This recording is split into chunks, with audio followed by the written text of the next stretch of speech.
Sono le 12 in punto di giovedì 15 dicembre, ben ritrovati anche oggi con il nostro appuntamento quotidiano dedicato all'informazione del nostro territorio, con i nostri collegamenti, con tutte le notizie di quello che è successo e di quello che sta succedendo. Proveremo anche a immaginare in alcuni casi quello che succederà, perché parleremo di politica e di economia, quindi andremo anche a esplorare i possibili scenari futuri, non solo dedicati al mondo economico, con la riforma, con diciamo anche le prospettive di ripresa durante queste festività natalizie. Quindi insomma un TG Focus che copre tutto l'arco temporale, passato, presente e futuro delle notizie del nostro territorio. Come sempre saremo in diretta fino alle 13:30, questo vuol dire che abbiamo un'ora e mezza da trascorrere insieme in vostra compagnia. Vi ringrazio per aver scelto la nostra informazione e iniziamo subito proprio con la pagina di cronaca, come di consuetudine. Purtroppo le notizie spesso in apertura del nostro focus sono notizie di cronaca nera, perché sono notizie che hanno e meritano ampio risalto per la drammaticità degli eventi che raccontano. E allora noi adesso andiamo a ripercorrere quello che è successo ieri, un ennesimo incidente sul lavoro nella Marca. A perdere la vita in un'azienda vitivinicola di Cessalto è stato un 43enne di origine albanese, lascia una moglie e un figlio. A ucciderlo le esalazioni all'interno di una cisterna. Non posso rilasciare dichiarazioni, mi dispiace. Quindi non rilasciate dichiarazioni al momento? Al momento no.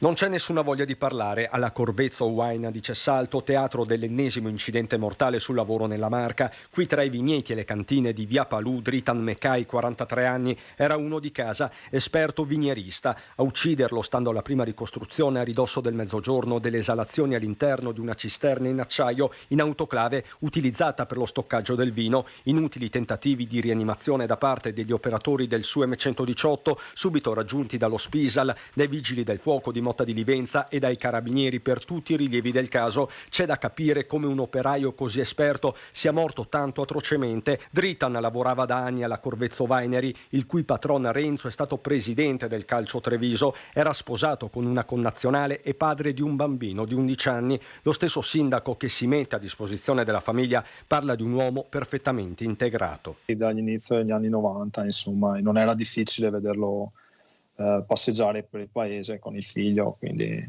ancora di più mancherà. A nemmeno 2 settimane dall'ultimo infortunio mortale, altro sangue macchia la nostra provincia, afferma Rosita Battaina della Fly CGL. Il richiamo del sindacato sul tema sicurezza resta ancora inascoltato. Di Veneto maglia nera per gli incidenti sul lavoro parla poi la consigliera regionale 5 Stelle Erika Baldina. Zaia non mantiene le promesse sugli Spisal. Da tecnico anch'io, insomma, ho lavorato nelle cantine e so quanto pericoloso sia, posto che stiamo parlando di una cantina serissima che insomma e spiace ancora di più.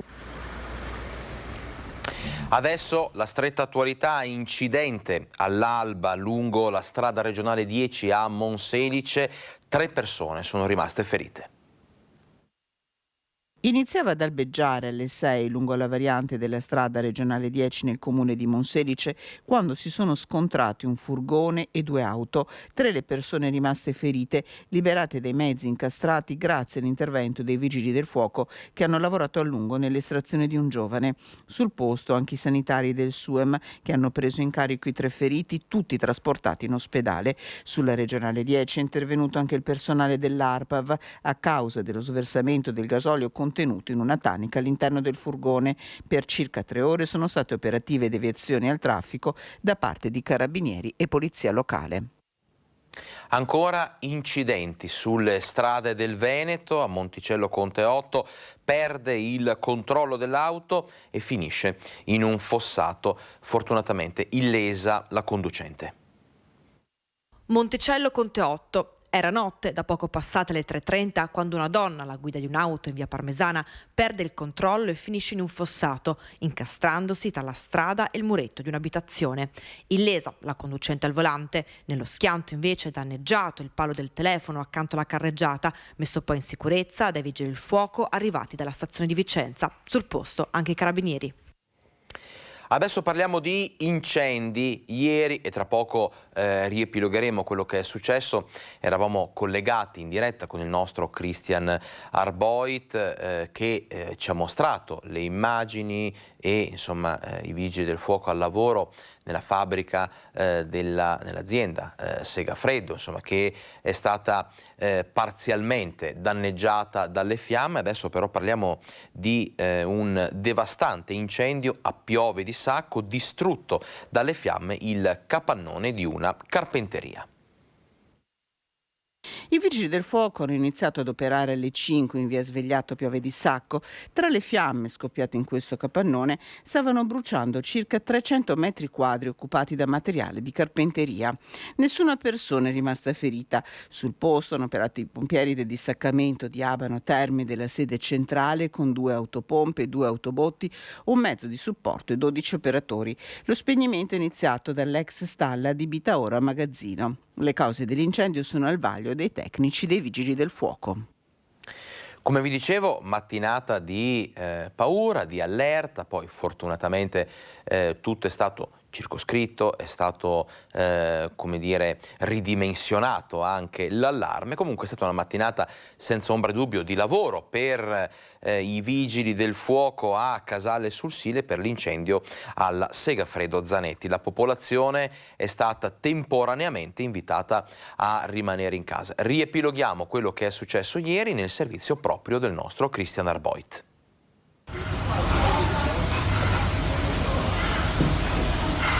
A lanciare l'allarme poco dopo le 10 del mattino è stato un ranger della sorveglianza privata, vedendo del fumo uscire dal capannone. È così che in questo magazzino di stoccaggio della Segafredo Zanetti sono confluiti i vigili del fuoco di Treviso, Vittorio Veneto, Conegliano Mestre, una vera e propria task force di uomini e mezzi che ha consentito di circoscrivere l'incendio. Nel giro di un'ora è stato messo sotto controllo, c'erano degli imballi in cartone, materiale plastico che serve per il confezionamento delle cialde del caffè, ma tutto sommato ci sono un po' di danni a struttura, ma l'incendio è ora sotto controllo. Vigili del fuoco che con i carabinieri hanno comunque avviato un'indagine per capire da dove sia partito l'innesco. 500 metri quadrati sono ora inagibili con danni per decine di migliaia di euro. Nessuno, quello che più conta, si trovava all'interno. Reparto di confezionamento e uffici sono dall'altra parte dello stabilimento. Sul posto con la polizia locale la sindaca di Casale sul Sile. Non sappiamo mai quali sostanze stavano bruciando, invece poi mi hanno confermato che per lo più si tratta di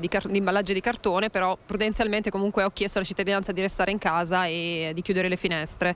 Anche i bambini della vicina scuola sono stati invitati a fare ricreazione in classe, stessa raccomandazione da parte dell'ULSS 2. In attesa delle analisi ARPAV, a fare la differenza sono state le modalità dell'intervento. Io sono arrivata pochi minuti dopo e già c'erano tutte le camionette dei vigili del fuoco, c'erano già i carabinieri e quindi si sono allertati subito e sono arrivati in maniera abbastanza tempestiva.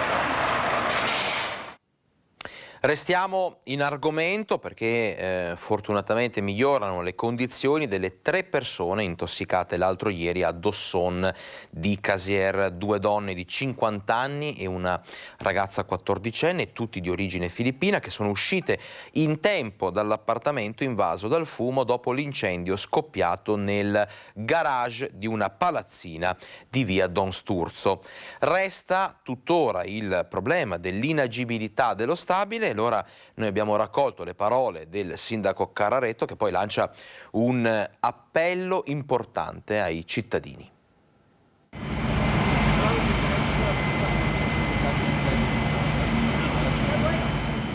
C'è una famiglia che subito ieri sera, per quanto riguarda l'abitazione piano terra, hanno trovato degli amici per essere collocati lì, e poi l'altra famiglia hanno già avuto disponibilità di avere degli altri spazi, pertanto per la tranquillità familiare non c'è nessun problema. Il problema adesso è di cercare al più presto di capire come poter da parte della proprietà risistemare il tutto per poter rientrarci. Ieri sera, guarda, è la prova ulteriore che io ringrazio tutti per la velocità sia della parte dei carabinieri, della parte dell'ASL stessa con l'autobulanza che sono venuti per capire com'era, sia per i vigili del fuoco, cioè una cosa da quel lato straordinaria. Lancio un appello a tutti, soprattutto ai miei concittadini naturalmente, di star molto attenti per quanto riguarda un po' tutte le situazioni delle canne fumarie, delle stufe eventuali che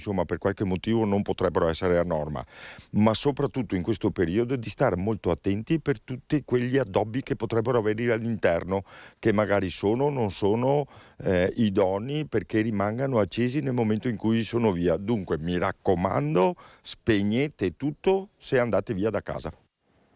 E allora, con questo monito, con queste raccomandazioni, consigli prudenti, noi chiudiamo la prima parte del nostro Focus TG, ci prendiamo una piccola pausa, torniamo tra 2 minuti con ancora un'ampia pagina dedicata alla cronaca, ma poi abbiamo i nostri collegamenti, dovremo anche andare in diretta alla Basilica di Sant'Antonio a Padova per un collegamento speciale e poi l'attualità, la politica, l'economia, insomma tanti buoni motivi per restare con noi.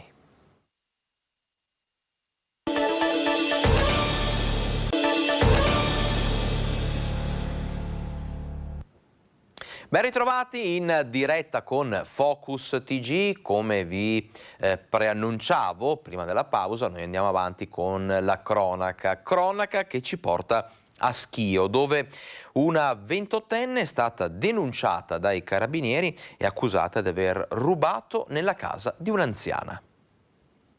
Un'ombra in casa, qualcuno che si muove. È la brutta avventura vissuta da una 89enne nel suo appartamento a Schio, ma la signora non si perde d'animo, affronta l'intruso e si trova di fronte a una donna. È lei che si è introdotta abusivamente in casa dell'anziana, forse approfittando di una porta lasciata aperta. La proprietaria di casa invita la sconosciuta a uscire immediatamente e la donna, una 28enne, se ne va.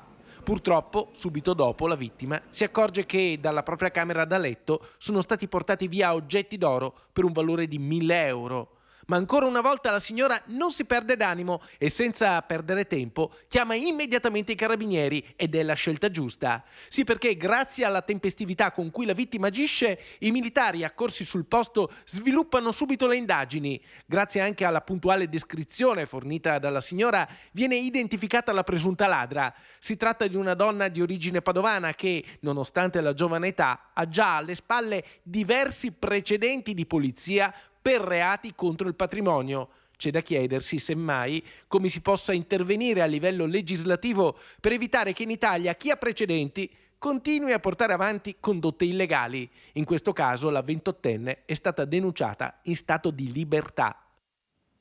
Restiamo a parlare di furti. La polizia ha arrestato un algerino 20enne mentre a Vicenza tentava di rubare all'interno di un'auto in piena notte. Notte fonda in via Cimone a Vicenza, sono le 4:30 del mattino, ma la sicurezza non può e non deve dormire mai. Gli agenti delle volanti della questura corrono in soccorso del proprietario di una macchina in sosta che si è accorto che uno sconosciuto che si aggira l'intorno utilizzando la torcia di un cellulare ha forzato la portiera e si è infilato nell'abitacolo dove ha iniziato a rovistare per rubare gli oggetti all'interno dell'automobile. Il proprietario della macchina chiama il 113, poi scende in strada per tirare fuori dalla sua vettura il malintenzionato e bloccarlo. Il ladro però reagisce, tenta di darsi alla fuga, sferra un pugno in faccia e aggredisce violentemente il cittadino. La vittima, nonostante tutto, riesce a trattenere il malfattore fino all'arrivo della polizia. Gli agenti intervengono e lo ammanettano, arrestandolo per tentata rapina aggravata. Si tratta di un algerino di 26 anni, portato nella casa circondariale di Vicenza. L'ufficio immigrazione, su disposizione del questore, ha avviato in via d'urgenza le procedure per l'espulsione e l'immediato rimpatrio nel suo paese d'origine. Un'altra vicenda di cronaca che ha a che fare proprio con l'attività a delinquere, con i furti, perché pochi mesi fa si era finto fisioterapista ed era stato arrestato. Siamo nel Trevigiano.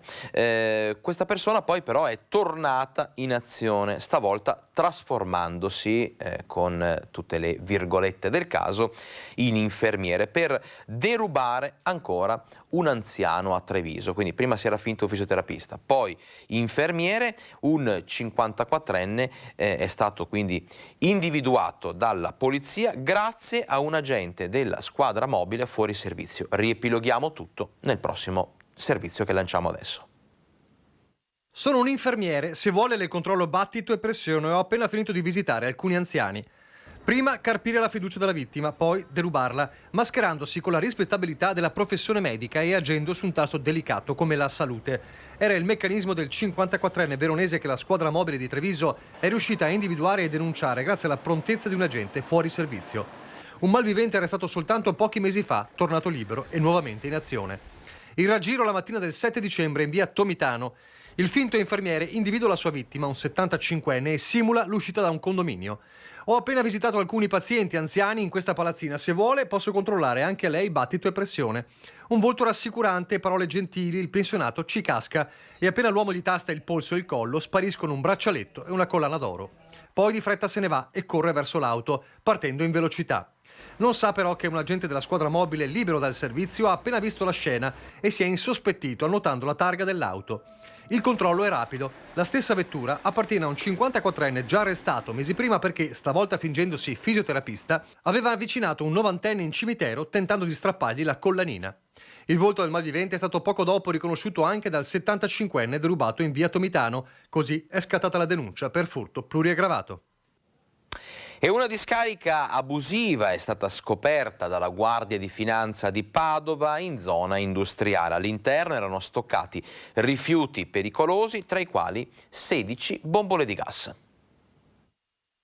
10 auto, 2 autocarri, 5 furgoni e poi 16 bombole di gas, nonché apparecchiature elettriche ed elettroniche, una vera e propria discarica abusiva di circa 700 metri cubi di rifiuti, quella scoperta dai Baschi Verdi della Guardia di Finanza nei 1000 metri quadrati di superficie adiacente a un capannone nella zona industriale di Padova. Tutto il terreno è stato sottoposto a sequestro. Il titolare della ditta individuale, sprovvista di qualsiasi autorizzazione allo stoccaggio dei rifiuti, è stato denunciato ed è stato segnalato alla provincia che avvierà le procedure per la riscossione della cosiddetta ecotassa, un'indagine portata a termine dalle Fiamme Gialle anche grazie a una ricognizione eseguita dall'alto dalla sezione aerea di Venezia. Con la Guardia di Finanza sul posto hanno operato i tecnici dell'ARPAV, i vigili del fuoco e la polizia locale di Padova.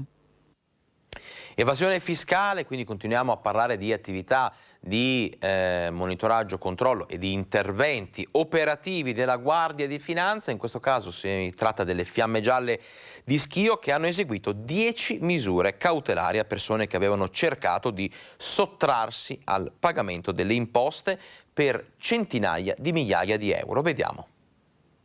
È stato arrestato l'imprenditore Di Malo assieme al suo consulente fiscale che aveva cercato di sottrarsi a debiti erariali per oltre 620.000 euro, debiti verso lo Stato accumulati nel tempo che l'imprenditore aveva cercato di eludere con un articolato meccanismo di distrazione del proprio patrimonio.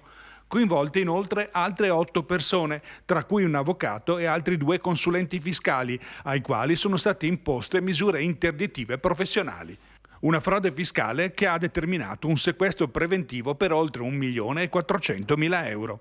Una complessa indagine che si è svolta con l'incrocio di dati informatici e il pedinamento dei sospettati che avevano coinvolto anche familiari e prestanome nel tentativo di sfuggire alle richieste dell'erario attraverso il metodo denominato appunto Anguilla, coniato da uno dei consulenti fiscali coinvolti. Sono state costituite 2 new companies con la cessione sotto costo di un immobile e la cessione di un ramo d'azienda aggravato da 15 iscrizioni a ruolo nei confronti del fisco.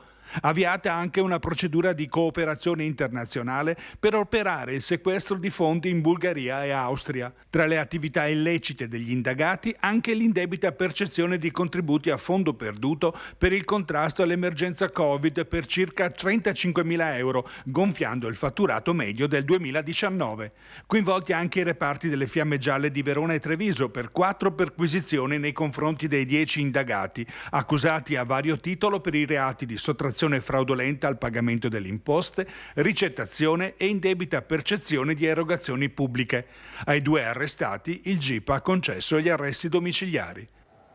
Allora adesso 2 notizie che vediamo in attesa poi di continuare con la nostra scaletta, con il nostro giornale, con tutti gli altri servizi di cronaca e attualità, insomma, che sono previsti per oggi, però insomma ogni tanto ci spostiamo e diamo un'occhiata anche una visione un po' più generale.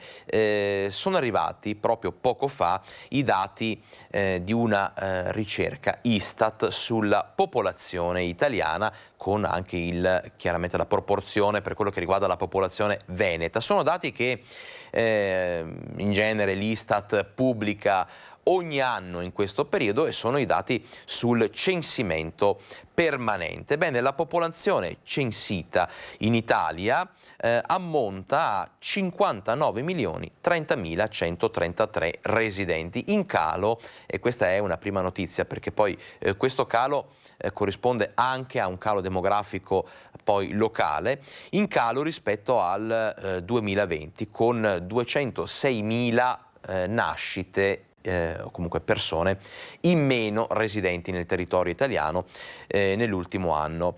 L'Istituto di Statistica spiega anche che il decremento di popolazione interessa soprattutto il centro Italia e l'Italia settentrionale, quindi anche nel Veneto meno nascite e quindi c'è stato un leggero calo demografico nel corso di quest'anno, calo demografico più contenuto al sud. L'Italia risulta anche un paese, e quindi in proporzione anche poi la nostra regione, il Veneto, un paese sempre più anziano, quindi cresce l'anzianità, l'età media delle persone residenti in Veneto e residenti in Italia. Detto questo, adesso invece ci concentriamo proprio sulla nostra regione, sul Veneto, perché sono arrivati anche i dati di Azienda Zero per quello che riguarda il bollettino Covid. Sapete che noi ogni giorno ve ne diamo conto. Ebbene, sono oltre 3.600 i nuovi casi positivi nelle ultime 24 ore in regione, per esattezza 3.609. E purtroppo dopo le 28 vittime registrate ieri c'è stato un calo nel numero delle vittime, ma sono comunque tante, perché parliamo di 18 persone che hanno perso la vita nelle ultime 24 ore. Il conteggio, il numero dei morti da inizio pandemia è un numero impressionante, difficile anche da leggere e da commentare. Sono oltre 16.156 persone che hanno perso la vita da inizio pandemia. Il bollettino regionale segnala che attualmente in Veneto ci sono oltre 56.000 positivi, in calo fortunatamente rispetto alle ultime 24 ore. Nei reparti ospedalieri più 3 per quello che riguarda i ricoveri in area non intensiva, quindi ricoveri ordinari Covid, e invece crescono anche in questo caso di 3 unità le terapie intensive, che in regione, in Veneto, sono arrivate a 71. Fatte queste due adesso approfondimenti, date queste due notizie, noi torniamo alla pagina di cronaca per combattere spaccio e degrado, quindi parliamo di sicurezza in piazza Gasparotto a Padova. È stato istituito il posto di polizia fisso. Vediamo. Arriveranno a metà gennaio i poliziotti di quartiere in piazza Gasparotto a Padova per combattere il degrado non solo dovuto alla presenza di spacciatori, ma di tante situazioni di fragilità e marginalità sociale. Prefettura, questura e comune hanno deciso di intervenire istituendo un posto di polizia permanente all'interno degli uffici dei servizi sociali che affacciano proprio su piazza Gasparotto. Un'area chiusa tra i palazzi a ridosso della stazione ferroviaria, dove da lungo tempo c'è una situazione di criticità con bivacchi e dormitori a cielo aperto dei senza tetto. Che si tratta di un esperimento, io definirei pilota, un esperimento pilota che in materia di sicurezza integrata, che può essere preso ad esempio per altre realtà, dove la sicurezza urbana si coniuga con la sicurezza pubblica. Prossimi alla fragilità, lo slogan usato dal prefetto Raffaele Grassi per spiegare l'iniziativa definita insieme al Comune e la Questura. Sono 10 poliziotti di quartiere che da metà gennaio si alterneranno in piazza Gasparotto dal lunedì al sabato dalle 8 del mattino alle 8 di sera. Non si tratta di militarizzare l'area, ha spiegato il Questore, sottolineando invece la valenza sociale del progetto. Poliziotti che sono poliziotti di quartiere, cioè quelli che fanno la polizia di prossimità e che adesso stanno in un ufficio della Questura e che verranno trasferiti in piazza Gasparotto perché hanno una formazione, una tendenza, una mission particolare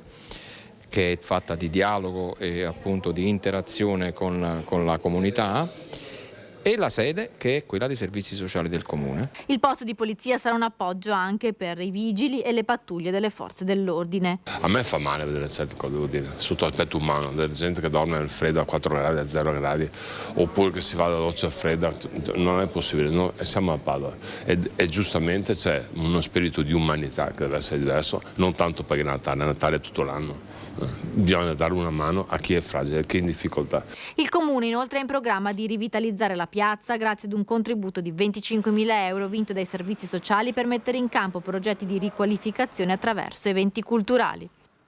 Piccola pausa pubblicitaria adesso, torniamo tra poco con ancora tante notizie di cronaca, i nostri collegamenti e tanto altro, restate con noi.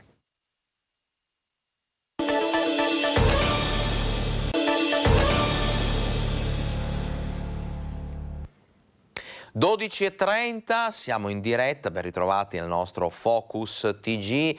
Prima di andare in pubblicità abbiamo ascoltato la notizia di quello che sarà poi un presidio fisso di polizia in piazza Gasparotto a Padova. Restiamo proprio lì a pochi metri di distanza, perché nella giornata in cui è stato annunciato questo importante presidio con il prefetto e l'amministrazione comunale che abbiamo ascoltato nel servizio andato in onda poco fa, in Corso del Popolo, in contemporanea quasi, nel pomeriggio c'è stato un ennesimo episodio di violenza e di aggressione, un accoltellamento tra stranieri, e insorgono le minoranze in comune che chiedono a gran voce più sicurezza in città.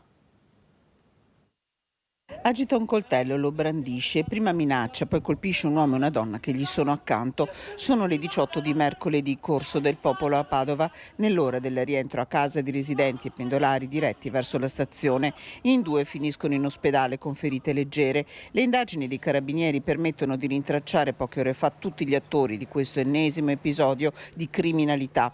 A brandire il coltello un 25enne tunisino residente a Padova con la moglie, che è la donna ritratta dalle immagini, immediatamente denunciato per lesioni personali aggravate. Il giovane fuggito invece è un minorenne tunisino che i militari hanno identificato ma non ancora rintracciato.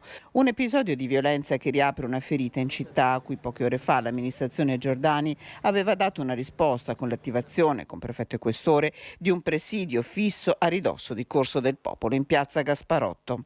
È certamente un passo in avanti che recepisce una richiesta che da tanti anni noi facciamo come Lega e che parte dalla necessità di avere un presidio fisso delle forze dell'ordine e della polizia locale.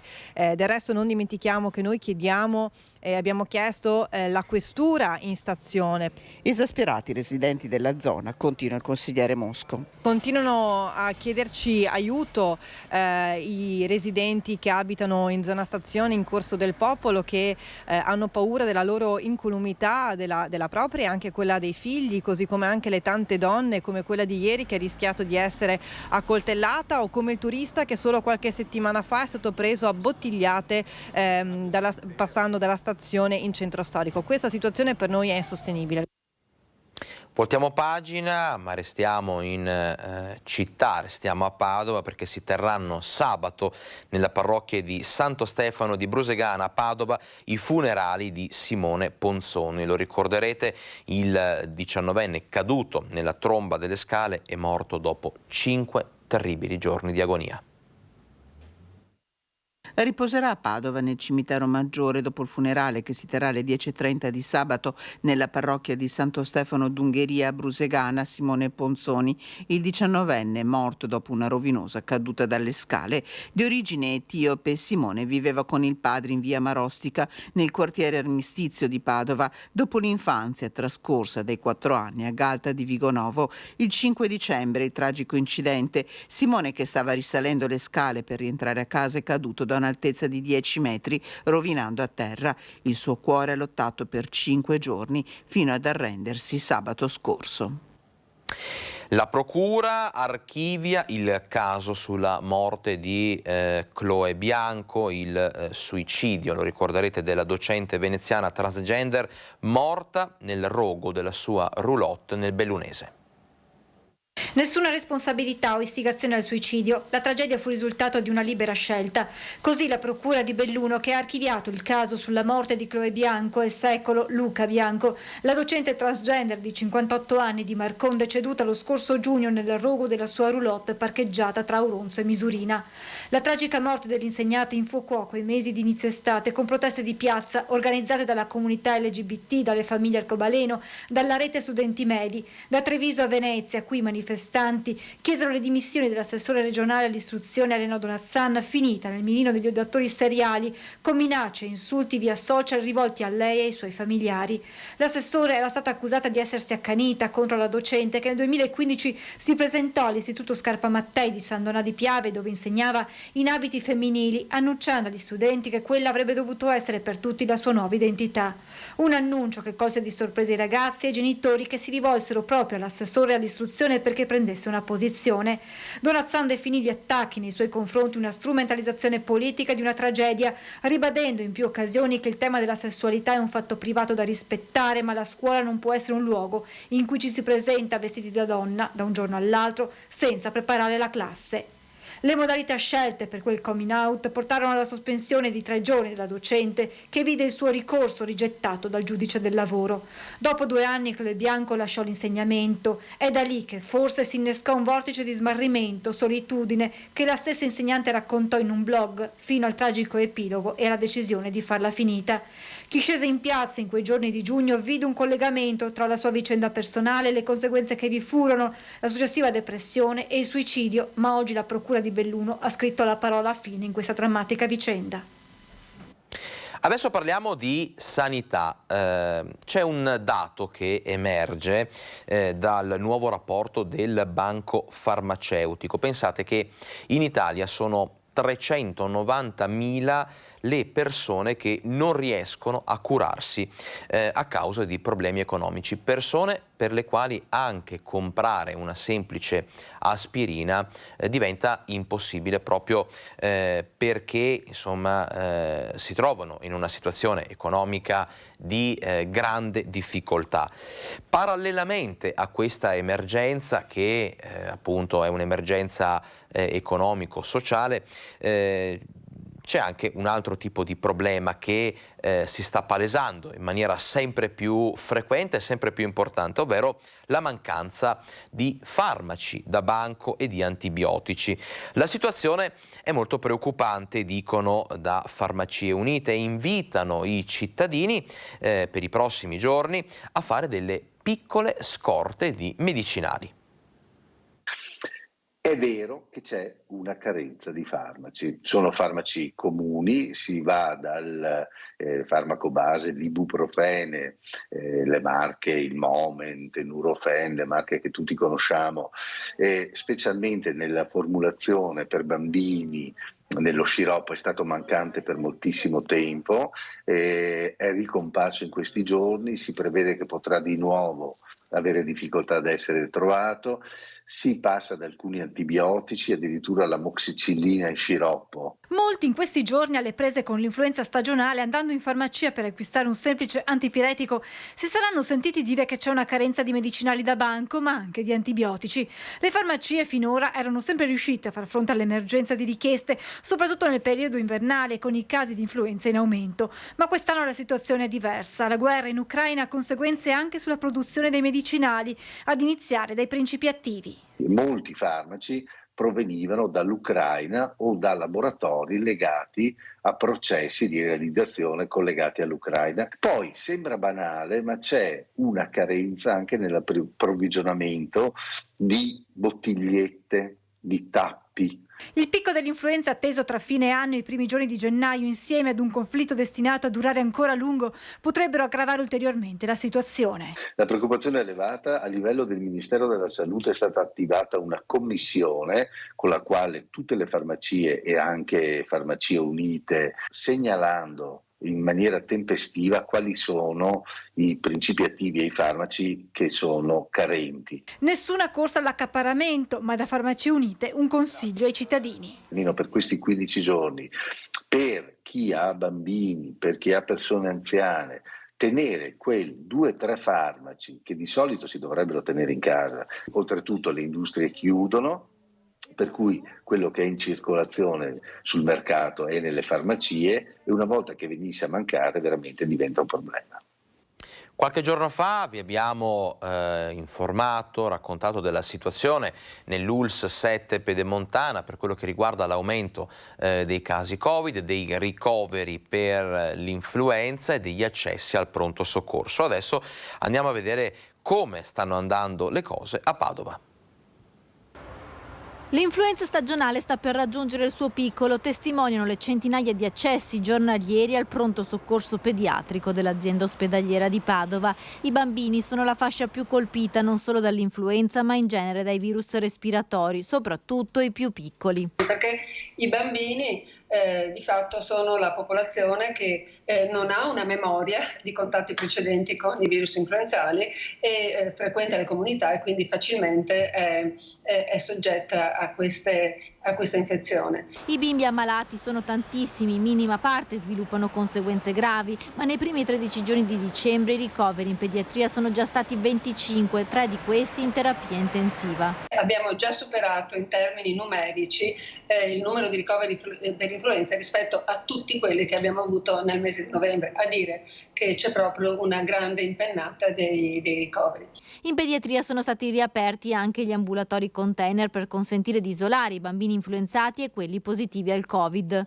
Abbiamo ripreso l'utilizzo di cosiddetti ambulatori mobili, ci piace chiamarli così, che sono stati posizionati all'esterno del pronto soccorso. Vivono questi ambulatori già dall'epoca Covid, sono stati utilizzati per funzioni variabili, come ambulatorio, come spazi di esecuzione di tamponi, quindi c'è una flessibilità nel loro utilizzo, sono perfettamente attrezzati a norma per essere degli ambulatori e c'è una previsione anche di aumentarli qualora fosse necessario. Anche il personale infermieristico verrà presto rafforzato in queste settimane di picco influenzale per far fronte agli accessi in pronto soccorso pediatrico che aumentano soprattutto nei fine settimana e nelle ore serali. Restiamo a Padova per raccontarvi di un trapianto eccezionale. Lo ricorderete, ne avevamo già parlato qualche settimana fa. L'impiego di un nuovo farmaco usato per la prima volta in modo sperimentale a Padova ha permesso un trapianto di rene su una donna in attesa da 13 anni del nuovo organo. L'intervento, come vi dicevo, è avvenuto lo scorso 1° novembre. Noi ve ne abbiamo dato conto, ma oggi Michaela, la paziente trapiantata, ci ha raccontato com'è andata e come sta andando. Non credeva nessuno che succedeva una cosa del genere, però è successa. Mi è stato fatto un regalo grandissimo che io una settimana prima avevo fatto compleanno e una settimana dopo mi hanno chiamato per questo angelo custode che mi ha voluto ridonare la vita. Sono gli occhi di Michela, che ha 43 anni e vive a Foligno con il marito e la figlia di 6, a raccontarci la gioia di un nuovo miracolo della scienza e della sanità padovana. Una vita accidentata la sua, che scoperta la malattia renale nel 2000 aveva ricevuto un primo trapianto da vivente nel 2003 per poi tornare in dialisi 6 anni dopo. Una grande forza d'animo per lei, che fa parte di quel 17% di pazienti che hanno un'alta presenza di anticorpi che rende altissimo il rischio di rigetto. La risposta è arrivata grazie all'imlifidase, farmaco sperimentale conosciuto da Lucrezia Furian negli Stati Uniti nel 2018 e usato per la prima volta a Padova il 1° novembre. Questo farmaco che abbiamo sperimentato per la prima volta in Italia dà veramente speranze di riuscire a fare il trapianto in questi pazienti che altrimenti aspettano anni e anni in dialisi. La svolta è il 31 ottobre. Dopo 13 anni c'è un rene compatibile per Michela. Dal comitato etico dell'azienda ospedaliera arriva il via libera all'uso del farmaco e scatta una corsa contro il tempo fatta di grandi professionalità e grandissima generosità. Il momento giusto arriva anche in seguito a una serie di coincidenze. Avevamo veramente calcolato in maniera millimetrica ogni aspetto, dalle caratteristiche del donatore, dal grado di match, dal momento giusto anche per la paziente che aveva anche un'urgenza nel trapianto e quindi non potevamo aspettare tanto tempo. E poi la fatalità ci ha spiegato che se lo stesso giorno che è arrivato il farmaco è arrivato anche il donatore dopo 14 anni che non era mai arrivato un donatore, vuol dire che era il momento giusto. Un grande ospedale quello di Padova, dirà qualche giorno dopo la professoressa Furian al direttore generale Dalben, ma le conferme arrivano soprattutto dagli occhi e dalla voce a tratti rotta dall'emozione di Michela, che quel pomeriggio del 31 ottobre ha tardato a partire da Foligno perché pensava fosse uno scherzo, ma quando ha capito che il dono di una persona e di una famiglia e i grandi passi in avanti fatti dalla scienza erano realtà, è partita subito. Che cosa ha pensato quando si è svegliata? Dopo l'intervento? Alla mia bambina e al mio angelo che mi ha ridato la vita, che la mia figlia mi dà la forza, il donatore mi ha ridato la vita. Sono le 12:45, piccola pausa pubblicitaria per noi. Restate però sintonizzati sul nostro canale perché torniamo tra pochissimo con tante altre notizie.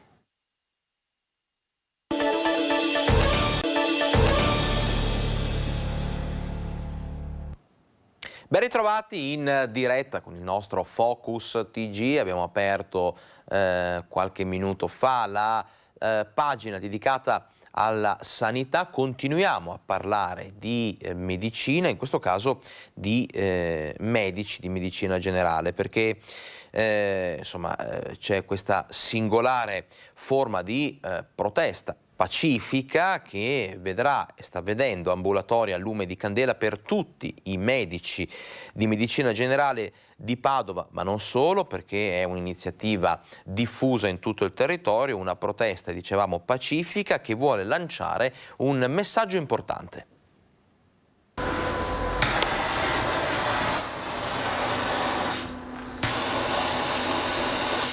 Si accendono le luci delle candele. Qual è il messaggio simbolico che volete lanciare? Praticamente che la medicina di famiglia è a Lumicino. Il centro Arcella Medica Medicina di Gruppo, che ospita 6 medici di medicina generale, spenderà per luce e gas da gennaio ad ottobre di quest'anno 13.302 euro. Lo scorso anno, per l'intero anno, aveva speso non più di 6.847 euro. Non è difficile comprendere perché oggi tutti i medici di medicina generale hanno deciso simbolicamente di protestare, scegliendo di spegnere le luci e visitare i loro pazienti a lume di candela. La crisi economica ha praticamente triplicato le spese di gestione degli studi, degli ambulatori, che sono tutti a carico del medico. E la cosa, come dire, che ci ha un pochino stupiti e dispiaciuto è che nei provvedimenti legislativi, sia il decreto aiuti quater che l'attuale finanziaria, la medicina di famiglia è stata dimenticata. Ora questo ci preoccupa parecchio, anche perché noi siamo impegnati e speriamo anche il nuovo governo, soprattutto il nuovo ministro, in una evoluzione della medicina generale che si è visto quant'è stata importante durante la pandemia. Il dottor Crisera, uno dei 6 medici al lavoro in via Lippi, di pazienti oggi in agenda ne ha segnati 20, per domani ce ne sono già 16 prenotati. Il suo lavoro non è cambiato, anzi con la stagione invernale è aumentato. Da gennaio ad oggi ne ha visitati 14.539, eppure nessun aiuto è arrivato a lui come ai suoi colleghi, liberi professionisti, un aiuto per sostenere i rincari dell'energia. La crisi dell'assistenza sul territorio diventa sempre più importante e chiaramente questo dimenticarsi ogni volta del medico di medicina generale porta a Lumicino il sistema sanitario nazionale e speriamo che riusciamo a non farlo spegnere. Visite a lume di candela in tutti gli ambulatori oggi, ma non candele qualsiasi, sono le stesse che illuminano il Vaticano. Speriamo che con l'aiuto anche del Padre Eterno queste candele illuminino la mente dei nostri politici locali e nazionali sull'importanza del medico di famiglia. Ancora salute nel prossimo servizio, perché parliamo di quella che alcuni medici stanno già definendo una nuova emergenza sanitaria in Veneto, ma non solo. Parliamo di salute mentale perché alcuni disturbi, causa anche il periodo difficile che ci siamo lasciati alle spalle, sono in forte aumento. I disturbi alimentari sono in notevolissima crescita, voglio dire, poi è un disturbo molto particolare che richiede, voglio dire, una formazione particolare, adeguata. I giovani, voglio dire, c'è un aumento dei suicidi, c'è una situazione di disagio giovanile elevatissimo, ma poi anche tante altre fasce di età, voglio dire, gli anziani, gli adulti, così via. È veramente una situazione di emergenza sanitaria. La fotografia è amara, a tratti sconvolgente, eppure per la salute mentale non si fa abbastanza, dice Tiberio Monari, psichiatra di lungo corso nel distretto di Pieve di Soligo, che nel corso del presidio CGIL davanti al Cafoncello mette in fila numeri e criticità. La situazione in Veneto e anche nel distretto di Pieve di Soligo, Treviso, è estremamente problematica.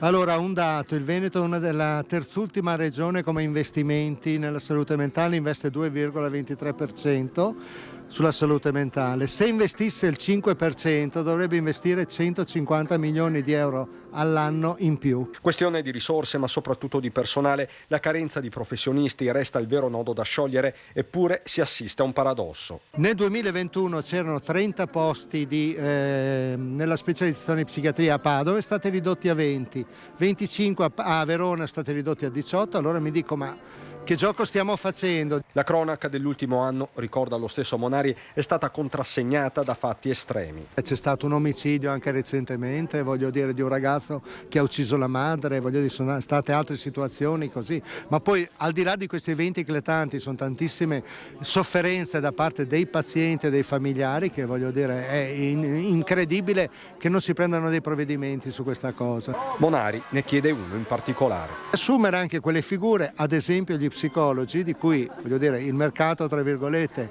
ne è pieno e che sono in estrema carenza. Vi avevo annunciato che saremmo andati a Padova, siamo proprio di fronte alla Basilica del Santo per raccontarvi una storia molto bella, molto particolare. Non vi svelo nulla perché da Padova ci racconta tutto la nostra collega Chiara Gaiani.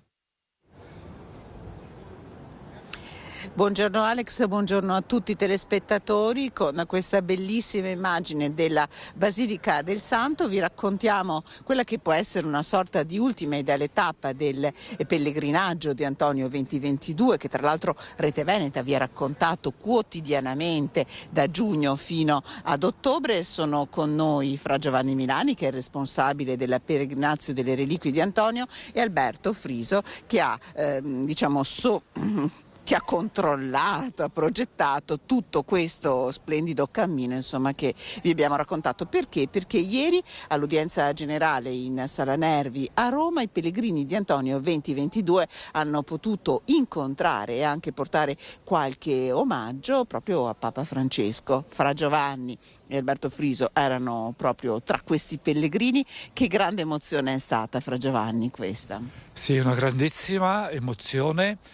Proprio perché vedere Papa in TV è una cosa, vederlo proprio da vicino, parlare, stringere la mano, davvero emozionante, proprio bello. E un Papa Francesco come noi, davvero molto interessato a sentire anche la nostra vicenda, il nostro vissuto, il nostro cammino. E con me poi c'era anche padre Roberto Brandinelli, in cui abbiamo portato anche dal Papa la reliquia che ci ha accompagnato, ma la reliquia poi l'abbiamo riportata qui a Padova e abbiamo lasciato poi a lui alcuni doni, tra cui il dono della mattonella. Questa mattonella che abbiamo lasciato anche al Papa è la mattonella che abbiamo lasciato anche ad ogni comunità che quest'estate abbiamo incontrato nel nostro cammino. Rappresenta un Antonio che sta camminando ed è unica questa immagine, ideata apposta per questo cammino, e anche Papa Francesco è rimasto contento nel vedere davvero una bellissima immagine e che l'ha tenuta volentieri. Ed è stato davvero un'emozione straordinaria, forte, in cui noi pellegrini pensavamo che fosse una Papa che andasse di corsa, proprio, permettetemi l'immagine, proprio perché pellegrini erano tanti, persone erano tante, eppure con noi che abbiamo fatto il cammino si è fermato e ha ascoltato ogni cosa e anche ogni regalo che abbiamo consegnato. Ecco, è un legame forse stretto. Tra l'altro voi gli avete consegnato questa maglietta in cui c'è anche il nome di Francesco, questa maglietta arancione che vi ha proprio fatto compagnia lungo tutta la strada, che è stato un po' il vostro segno identificativo.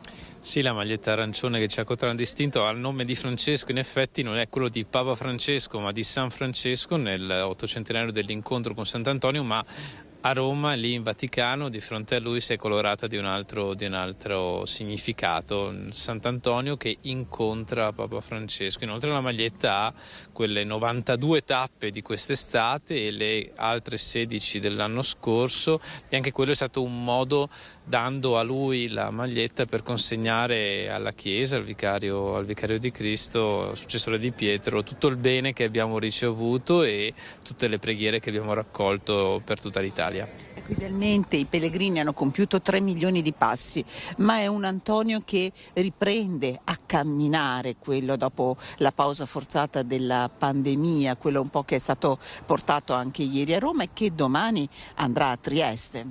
Sì, domani saremo ancora a Trieste per i 100 anni dell'Ordine Francescano Secolare. È come dire che davvero questo Antonio che cammina e vuole andare ancora in tante comunità, e pensate poi ai prossimi anni, sono ancora anni molto intensi, proprio anche francescani, proprio perché esempio l'anno prossimo c'è 800 anni dal primo presepio di Greccio, ma poi anche i vari anni successivi c'è proprio un legame molto forte tra Antonio e Francesco, e sicuramente Antonio ancora farà la sua parte nell'essere, come sempre, Antonio vivo in mezzo a noi.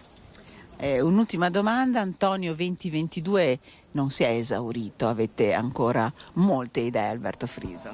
Sì, col 22, con questa denominazione si concluderà, evidentemente è serio, insomma è fisiologico che con la chiusura degli 800 si chiuda, però come ha suggerito padre Giovanni vengono avanti altre opportunità francescane e antoniane, perché questi sono da qui al 31 gli anni in cui Antonio predicava nei nostri territori, anche a Trieste, anche nel nord-est, anche nord Italia, sud della Francia, in Romagna, quindi lo abbiamo tra noi e stiamo sviluppando una serie di altre idee. Bene, allora se non ci sono domande da studio io ringrazio Fra Giovanni Milani e ringrazio anche Alberto Friso, ringrazio Andrea Benetti per la collaborazione tecnica e vi restituisco la linea da Padova. Grazie Chiara Gaiani, grazie ai tuoi ospiti, insomma, quindi rientriamo in studio, ma adesso siamo pronti a cambiare scenario, argomento, perché parliamo di sport in quanto a Treviso queste saranno le giornate di sport 2023, o meglio si è parlato di questo proprio in virtù di un nuovo progetto del Comune per avvicinare i ragazzi allo sport con la collaborazione delle società sportive nelle piazze della città. Vediamo.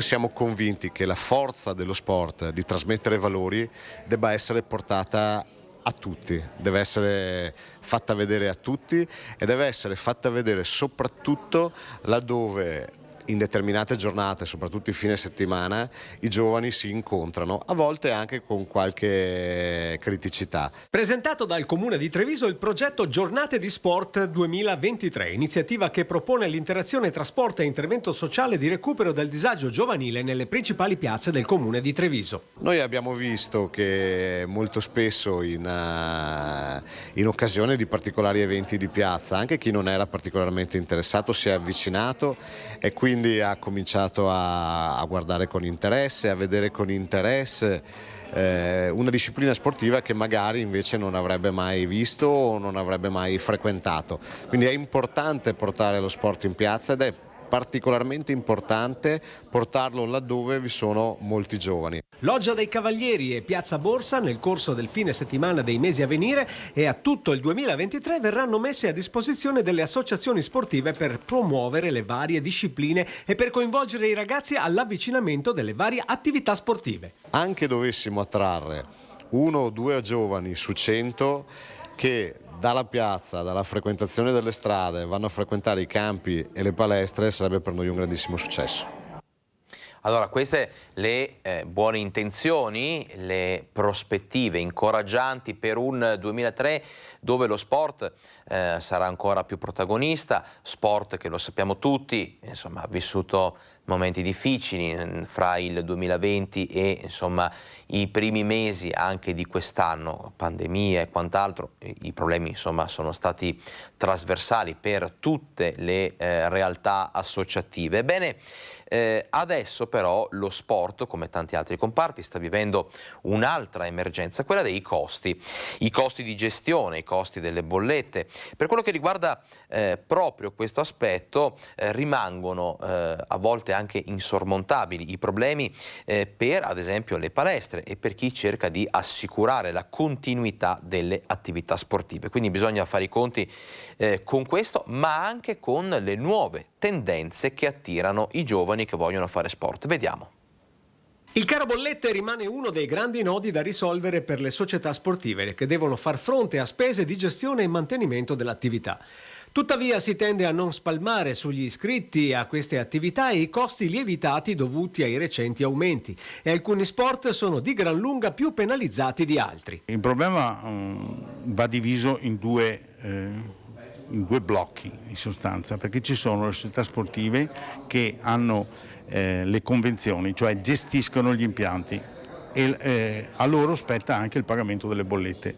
Effettivamente sono veramente stressate per questa cosa, in particolare le piscine dove c'è da riscaldare l'acqua e tutto quello che ci va dietro. Gli aiuti del governo sono arrivati, tuttavia le società sportive non pensano di aumentare le rate delle iscrizioni, consapevoli che le famiglie già vessate dai tanti rincari avrebbero ulteriori difficoltà a sostenere i costi dello sport per i figli che vogliono fare attività. Ma il problema riguarda solo alcuni rami. Non riguarda tutti gli sport, riguarda diremo principalmente gli sport al chiuso, perché gli sport all'aperto diremo stanno avendo un grosso incremento di iscritti. Inoltre bisognerà fare i conti con i tempi che cambiano in base alle scelte delle nuove generazioni. In questo contesto la generazione Z, come viene detta, quella dei ragazzi che vanno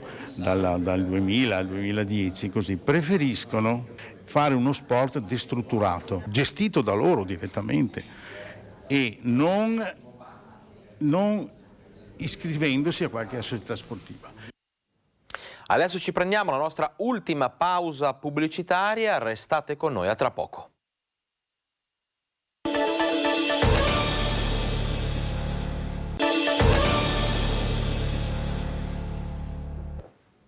Ben ritrovati in diretta con il nostro Focus TG, sono le 13:07, vuol dire che abbiamo ancora una ventina di minuti da trascorrere in vostra compagnia, sono tante le cose da dire, da vedere, insomma tanti i nostri servizi che vi proponiamo. Intanto partiamo da una considerazione che poi noi abbiamo sviluppato nel servizio della nostra Valentina Visentini, perché qualche giorno fa è uscita la classifica del Sole 24 Ore sulla qualità della vita nelle città italiane, con chiaramente uno specchietto per quello che riguarda la qualità della vita in Veneto. Ebbene, analizziamo i punti di forza e le bocciature, ad esempio, della città di Padova. Padova scala la classifica del Sole 24 Ore sulla qualità della vita, salendo di 4 posti, anche se rimane alla 29esima posizione, sotto Verona e Treviso per il Veneto, che invece scendono in graduatoria. Sergio Giordani, in qualità di sindaco della città e di presidente della provincia, commenta con soddisfazione questo risultato nonostante rimangano delle criticità. Padova infatti in materia di sicurezza è la posizione 105, ovvero al terzultimo posto, penalizzata dai reati legati allo spaccio di droga e dai furti in abitazione. E poi c'è l'inquinamento. Ogni anno la città del Santo e la sua provincia sono tra le peggiori per la qualità dell'aria. Si piazzano infatti al 92esimo posto su 107, aria inquinata dallo smog e dai livelli di PM10 altissimi che portano a sforare il limite dei giorni previsti dalla legge. Padova perde posizioni anche in tema di salute, la provincia infatti che ha registrato moltissimi casi di Covid e si piazza al 98esimo posto, e poi per la scarsità di medici di medicina generale. La città invece recupera posizioni per la qualità dei servizi rivolti agli anziani e ai giovani e si piazza al 4° posto per numero di laureati. Per i padovani ecco quali sono pregi e difetti. Guarda, io vivo discretamente a Padova, non mi lamento. Anzi, penso che Padova sia una città molto vivibile per quanto mi riguarda, perché è una città a dimensione d'uomo, molti servizi funzionano, sinceramente non ho che lagnarmi. Di negativo, il traffico forse. È positivo che la trovo sempre più pulita. Se tu vai in centro, guardi per terra, è pulitissima rispetto a altre città. Purtroppo è un po' penalizzata perché secondo me non è ben curata, però sta di fatto che ci sono belle strutture per i giovani, tipo l'orto botanico, l'università, molte aule studio, c'è ancora molto verde, che secondo me è una cosa che da curare, però ci sono ancora molte case un po' abbandonate, secondo me questo bisognerebbe metterci le mani se possibile e magari riqualificare l'ambiente, quello sì. Ma io mi sono sempre trovata bene a Padova, sono qua da 4 anni e devo dire che adesso me ne vado e ci lascio il cuore. Secondo me Padova in realtà è una bellissima città, è anche molto viva e io quando andavo in giro mi sono sempre sentita sicura, quindi no, è proprio una bella città. Io bene perché sto a Ponte San Nicolò, io direi che è bene, bene. Si può migliorare per traffico, parcheggi molto. Migliorare la qualità della vita vuol dire anche mangiare sano, o meglio, insomma, cercare di mangiare prodotti che, insomma, rappresentano al meglio le eccellenze del nostro territorio. A tal proposito, Coldiretti ha lanciato nei comuni del Veneto, noi adesso ci spostiamo nell'area pedemontana, un'iniziativa per chiedere una legge a difesa dell'autenticità del cibo, delle eccellenze del territorio. Insomma, si sta cercando di correre ai ripari contro il diffondersi del cibo sintetico. Vediamo. Sostegno alla raccolta firme che già sta facendo Coldiretti per che venga approvata una legge contro la produzione e la vendita del cibo sintetico in Italia. È guerra al cibo sintetico, una battaglia a suon di Made in Italy a cui prende parte anche il comune di Marostica, schierato accanto a Coldiretti in una petizione nazionale per dire no al cibo sintetico sulle tavole degli italiani. Abbiamo dei marchi di tutela in Italia che certificano la qualità dei nostri prodotti, bisogna saperli prendere, bisogna assolutamente affidarsi anche a qualche esperto, a qualche consiglio, ma penso che la scelta migliore sia sempre quella di andare direttamente dal produttore. Un grande coro di firme per dire sì al Made in Veneto, una filiera che protegge il prodotto ma soprattutto il territorio attraverso l'economia capillare. Comprando locale si sostiene tutta un'economia familiare che poi va a generare di fatto il mantenimento di tutte quelle aree non urbanizzate che possono avere problematiche dal punto di vista anche del dissesto idrogeologico. Per cui sostenere di fatto i produttori vuol dire sostenere l'ambiente in cui si vive. E con l'arrivo delle grandi feste natalizie l'invito del sindaco di Marostica è quello di scegliere i prodotti chilometro zero. Io invito soprattutto anche nelle feste di Natale di comprare locale e acquistare appunto prodotti a chilometro zero. Puntate sempre ad andare alla base, quindi alla radice della produzione per avere un prodotto sicuro, garantito e di una qualità sempre superiore. E insomma il sindaco di Marostica ha detto si avvicina il Natale, proprio così, insomma, non che ne avessimo bisogno di conferme, ma ci ha fornito involontariamente un assist, uno spunto per lanciare il prossimo servizio proprio dedicato al Natale, sempre più prossimo, e allora in questi giorni sono scanditi dalla corsa ai regali, da spese, ma anche insomma da cercare di capire cosa cucinare, dove andare a mangiare per il cenone del 24, per il pranzo del 25. Noi siamo andati al mercatino di Bassano del Grappa, le casette che hanno riempito il centro storico, proprio per cercare un attimo di fare il punto della situazione, come sta andando dal punto di vista degli acquisti, delle vendite, e come stanno rispondendo i bassanesi a questo Natale 2022. Come sta andando il mercatino? Molto bene, abbiamo avuto un'ottima risposta nonostante il maltempo della settimana scorsa, che comunque ha penalizzato molto l'affluenza. Ci sono già persone, specialmente i turisti, che stanno pensando ai regali, quindi stanno già comprando le bottiglie oppure i ricordi da portare a casa ai parenti. Il Natale si avvicina e la corsa alla scelta dei regali è già iniziata. Ma come stanno andando gli affari al mercatino di Bassano? Complice anche il maltempo, l'affluenza rispetto allo scorso anno è un po' diminuita, ma i commercianti non si lamentano. C'è voglia di regali, c'è voglia di fare una passeggiata in centro, e così anche le vendite non vanno affatto male. Il mercatino quest'anno funziona abbastanza, le presenze non sono numerosissime come gli altri anni, però insomma ci accontentiamo, gli affari vanno abbastanza bene, quindi per quanto riguarda me io sono soddisfatto. È andata bene, a parte appunto il weekend che ha piovuto, però per il resto è andata molto bene, sì, siamo contenti, diciamo.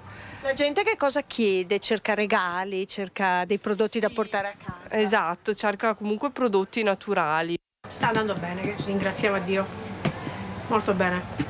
Siamo contenti che ritornano sempre i clienti di ogni anno che facciamo la fiera, soddisfatti dei prodotti e siamo contenti.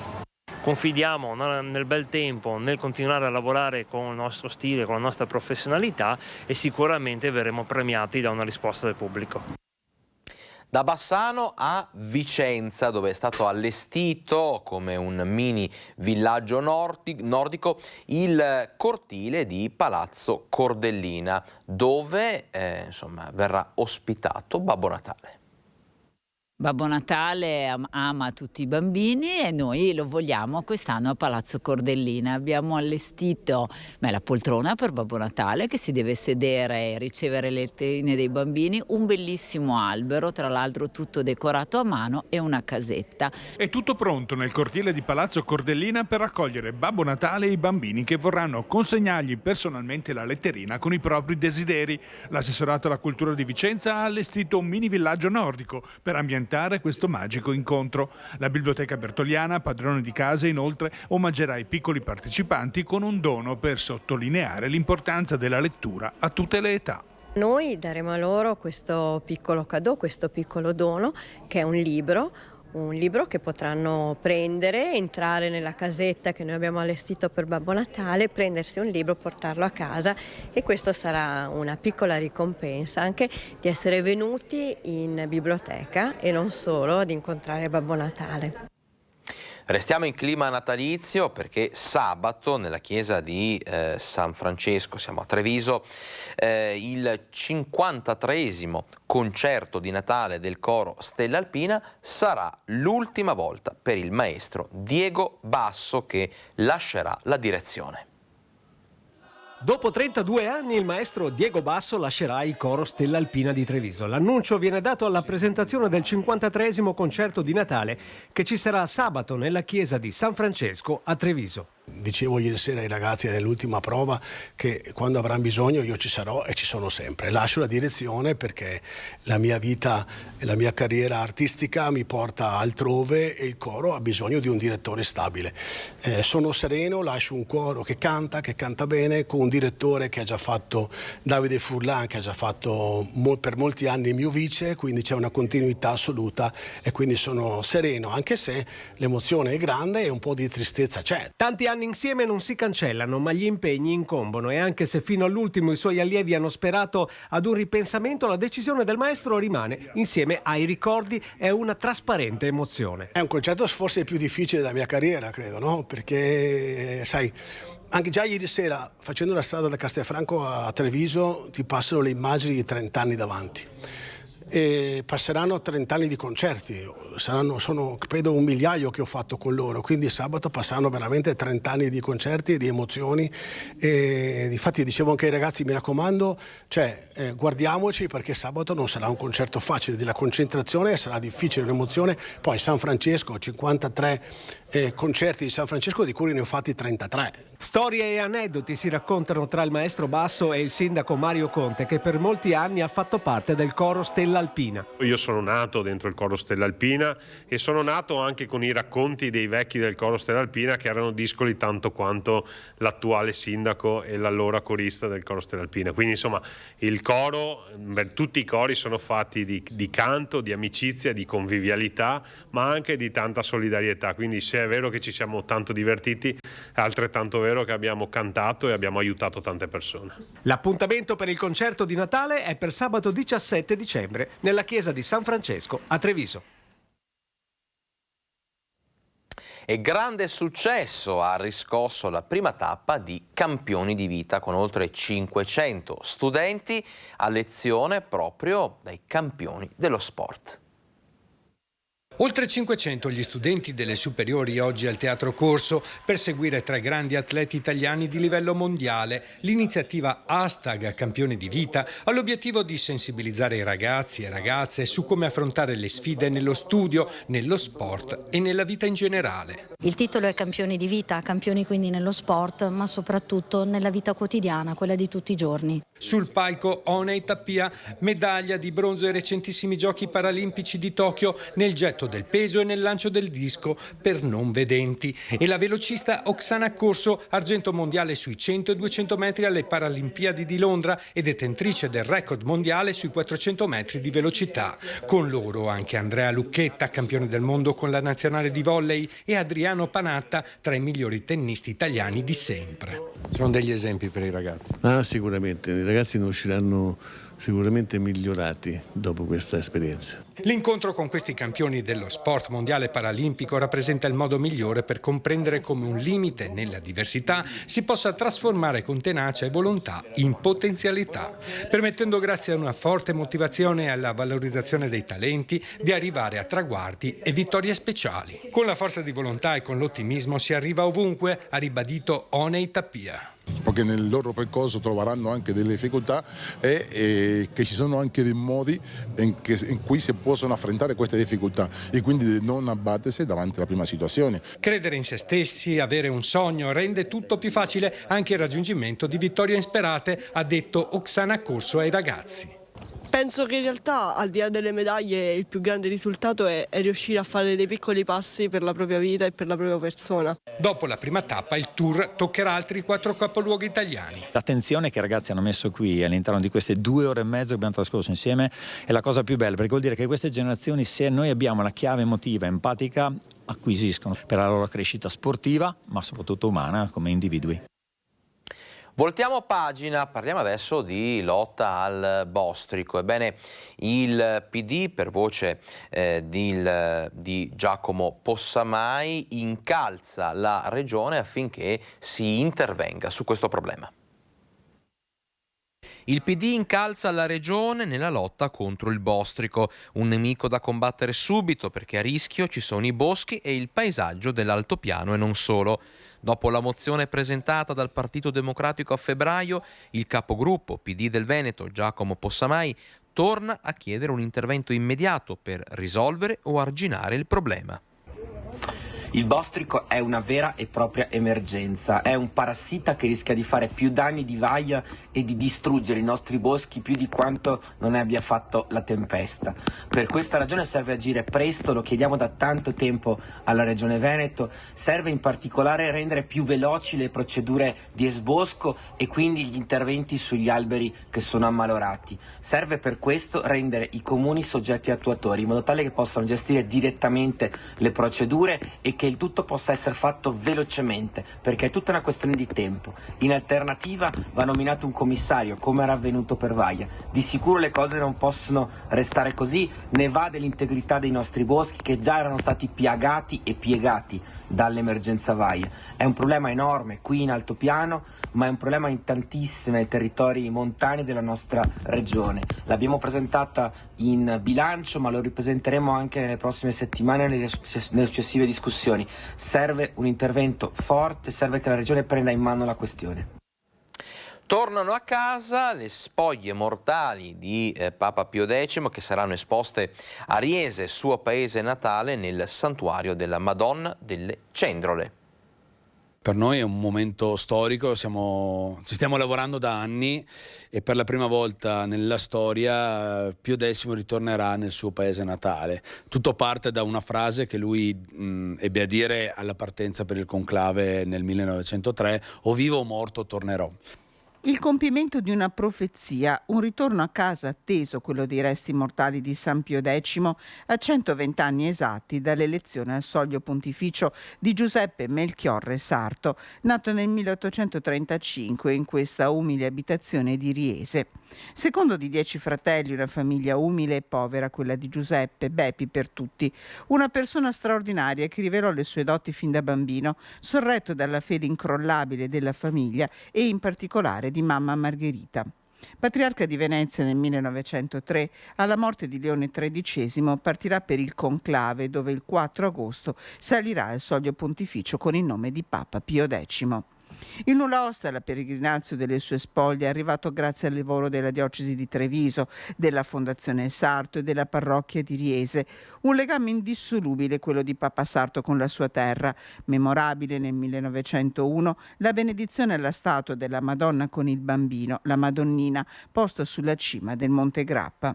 Sono 20.000 i fedeli che ogni anno visitano la sua casa natale, entrando nella sua stanza per chiedere una grazia, un popolo di pellegrini che tra 10 mesi potrà viverne la presenza. Verrà trasportata l'urna in vetro dove lui è collocato in questo momento, verrà portata a Riese, con ogni probabilità verrà messo all'interno del santuario della Madonna delle Cendrole e nel paese sarà creato un percorso per favorire lo scorrimento, il deflusso dei visitatori, dei pellegrini.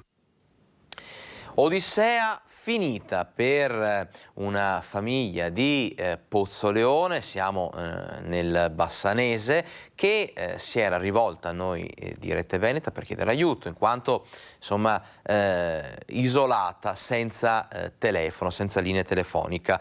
Una storia che è andata a concludersi a lieto fine. Scopriamo come, soprattutto sentiamo squillare il telefono di casa Cecconello.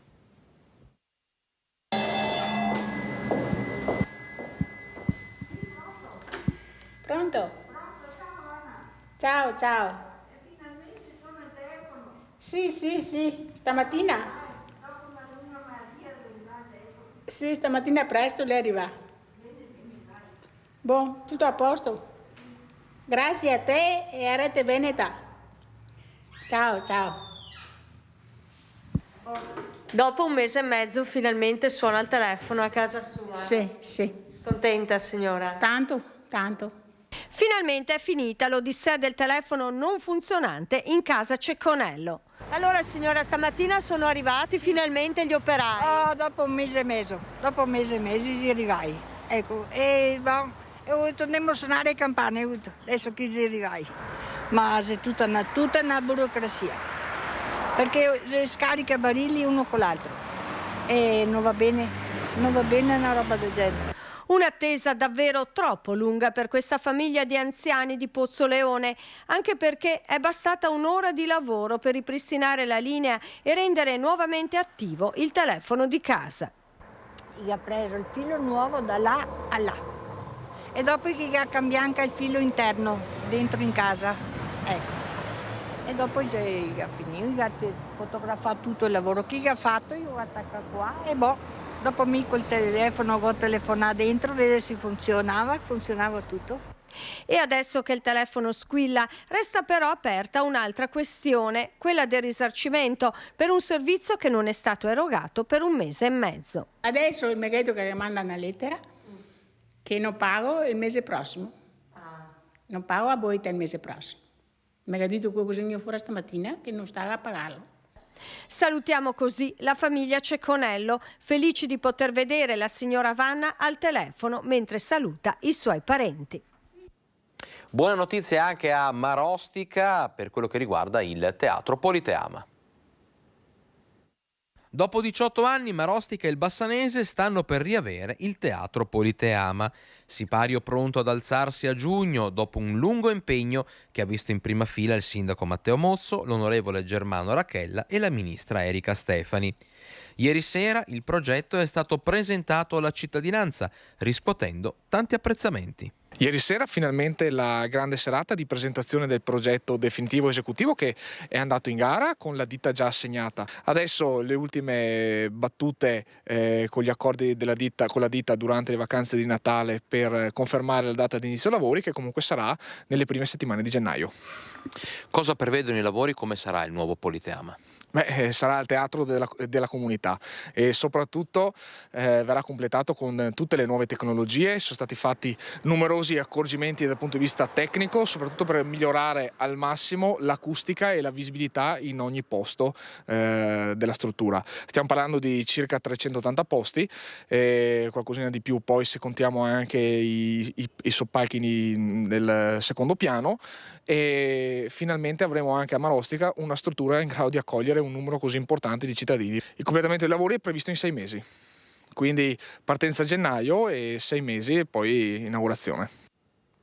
È tutto per questa edizione di Focus TG. Ringrazio la regia di Fabio Verin.